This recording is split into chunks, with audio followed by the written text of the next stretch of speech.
I can just imagine the huge journey that you've been on just within the last few months. What have been some of the lessons, other than probably food tastes really good, right? And a warm bed, that much better.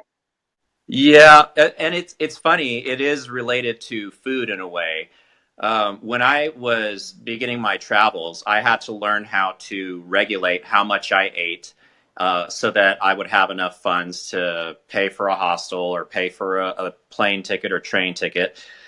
And at one time, I was did some travels with these Brazilian young students who really taught me what it means to share unconditionally.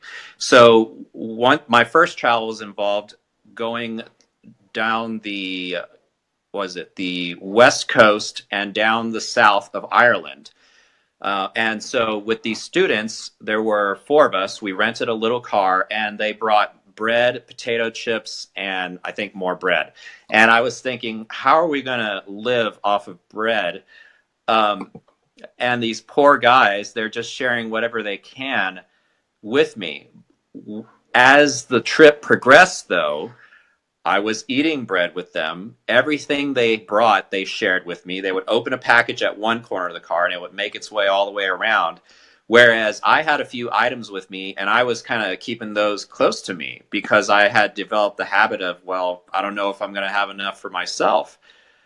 And it was amazing to see myself from their point of view as, you know what, there's always enough.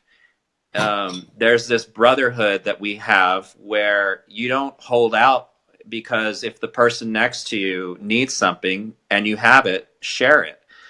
And I've seen this theme continue in the hostels that I've stayed in. I recently met a guy from Ukraine whose friend dresses up in this big polar bear outfit and dances around in the public square.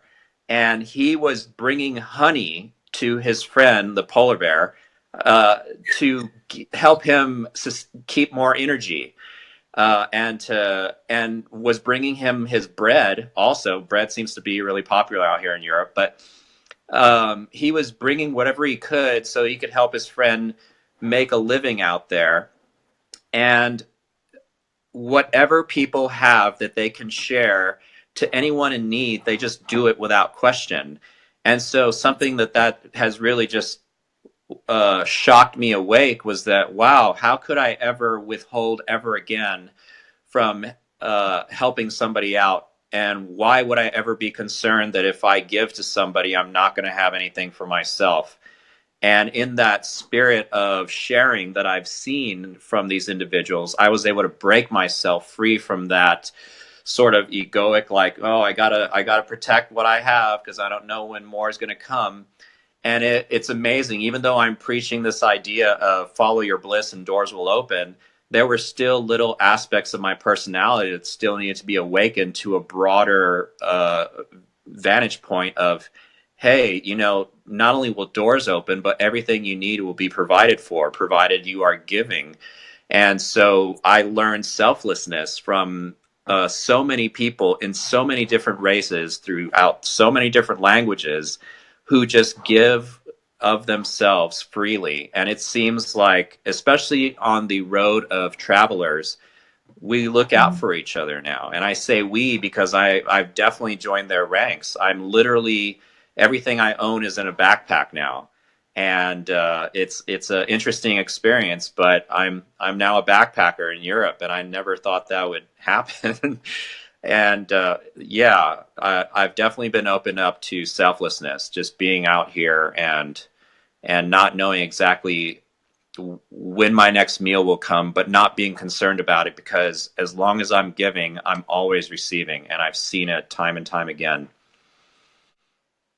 That's fantastic. And, too, it goes with the whole scarcity mindset versus the abundance mindset. Or I can imagine how that's probably just strengthened your faith overall in the process of, enjoying the journey more and knowing that there's still so much to experience aside from getting to, the destination. And I strongly connect with that. I mean, being on my own since I was 13, and having moments where I was homeless and hungry, and, and that scarcity mindset, is real.